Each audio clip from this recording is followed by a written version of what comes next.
Hi everybody, I'm Amber. Hi, Paul. And we're living the do life. So we just wanted to make an announcement to our friends and family and YouTube world out there that we have made a decision to go full-time RVing again. This will be our second time.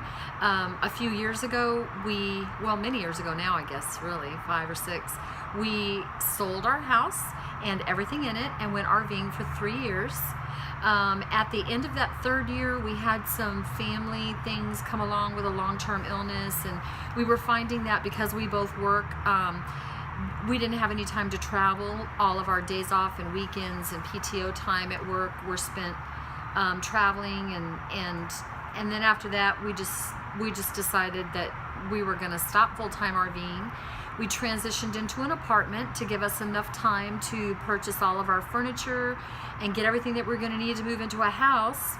The goal was a year later to go ahead and purchase a house. About a year and a half later now, we went full forward to proceed with going ahead to buying a house, and started to have doubts again because we kind of missed full-time RVing. Kind of called each other crazy, like, oh, we've done that, we're settling down now, Paul's close to retirement, and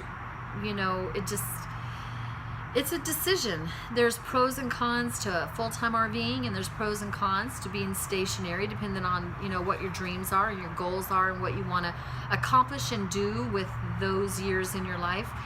And we felt like we had pretty much made a decision that maybe buying a house and being stationary was the right thing to do. Came down to it when we were actually ready to buy, and I started to have some serious doubts about maybe I would regret not full-time RVing. And Paul was nice enough to really, I think he wanted a full-time RV more than buy a house, but he says yes now. But he kind of just told me, it's your decision. If you want to buy a house, let's buy a house and I'll be happy with it. If you want a full-time RV, I'll be happy with it. Since the struggle is with you, go ahead and make a decision. And I really felt the burden of that, because once he retires, we're not going to have the income that we would have if we kept working, to make a different decision later. And the burden of the responsibility for that decision felt very heavy on me, and I just drove myself, my coworkers, anyone that is close to me crazy with the indecision and the back and forth and the making the list of the pros and cons, and did this for a while, and it was kind of unsettling because we were ready to move forward, but we didn't know what we were moving forward to, and we had another death in the family. We've had lots of people that are close to us, family and friends, pass away in just the last 2 years. And I came home from work last week, and Paul was sitting here in the garage where we are now of our apartment, and he had just been to the funeral of someone that he's known since he was very young, and this person was the same age that he was, and Paul just looked so sad, and he said, life is short. And it really got me thinking, if we were to purchase a house, and there would be more financial responsibilities, more worry, but not just that.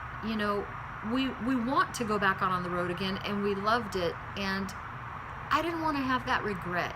Live life at its fullest. Yeah, live life at its fullest. And I work in a very nice area, and it's just, even though we've sold everything before and did the full timing, you just feel like when you're a grown-up, you should own a house.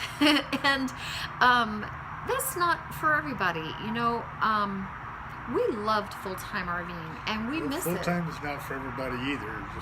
Yeah, it's not for everybody, and we certainly understand that, and it has its pros and cons.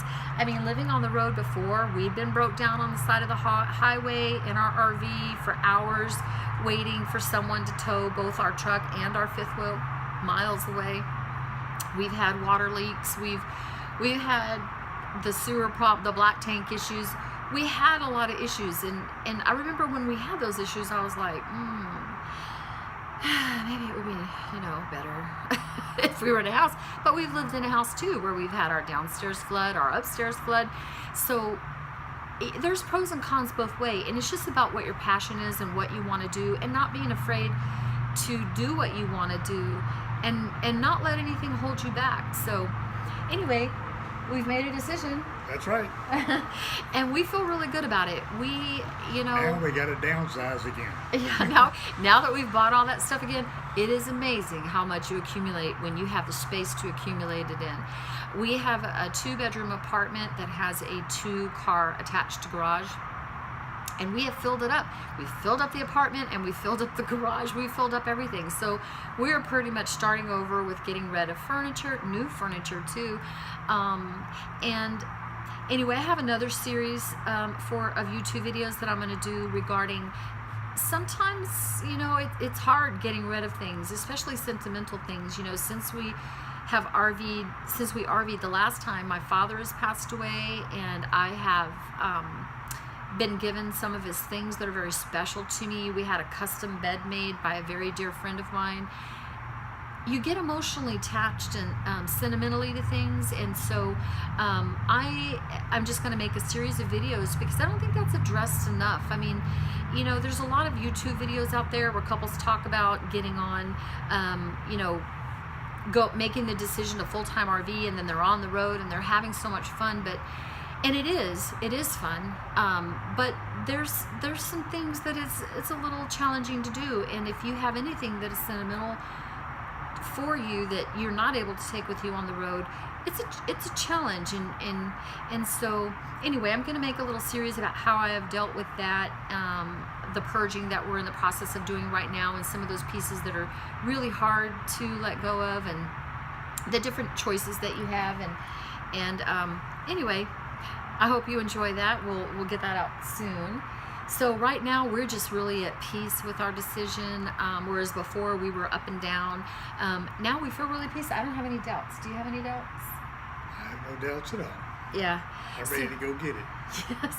So probably next week, maybe around next weekend, we may be purchasing it, if not the week after, depending on where we can find the one that we finally pretty much decided on. And that's another thing. You're never going to find an RV that is perfect, that has everything that you want.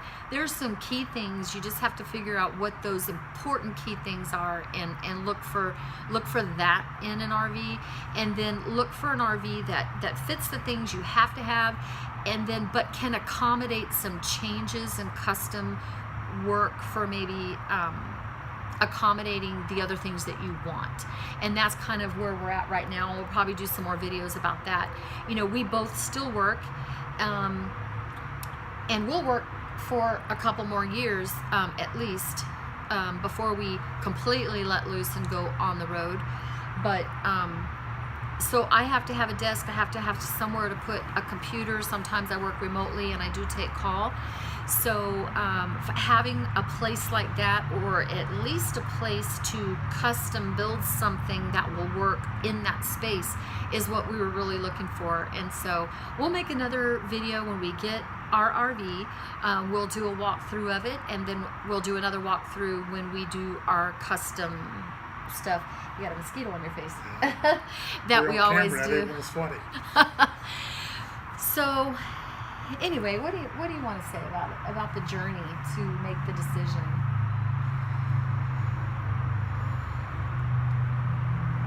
Well, you had the hard decision between the house and the RV, and then we had a hard time figuring what RV we want. Yeah. There's so many out there, so you just got to find the one that's right for you. And it can be discouraging too if you're going and saying, okay, I have to have a separate desk area, I have to have a lot of kitchen cabinet space, I have to have a lot of counter space, I have to, have a place for grandchildren to sleep, and it can be very discouraging if you go in with a lot of have-tos and you go through, there's so many different layouts of RVs, but we found ourselves more looking at, I mean, this will be the third RV that we've purchased, and so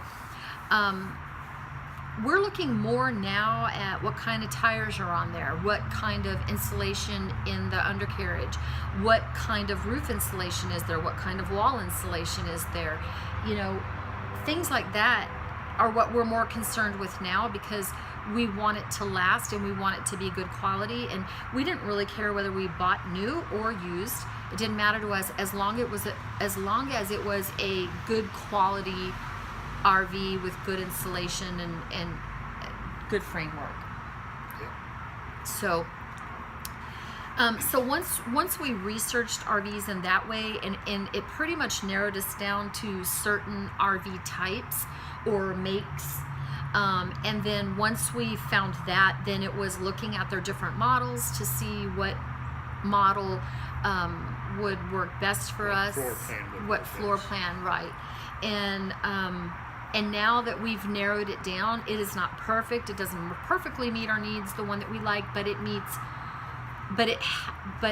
it fits all of the points we wanted it to have. And if it doesn't have those things, there is a space where we could make that happen. So, and Paul's very handy. He does custom carpentry, he does electrical, and he does plumbing. So, and he used to work in an RV shop many moons ago. And so, we're able to make those changes and looking forward to it. And anyway, we are happy about our decision. So for our friends and families that think we're crazy, we're very happy and very at peace with our decision and really looking forward to it. We're gonna go have fun. Yes, we're gonna have fun, because you know, RV people that full time on the road, they have the most fun.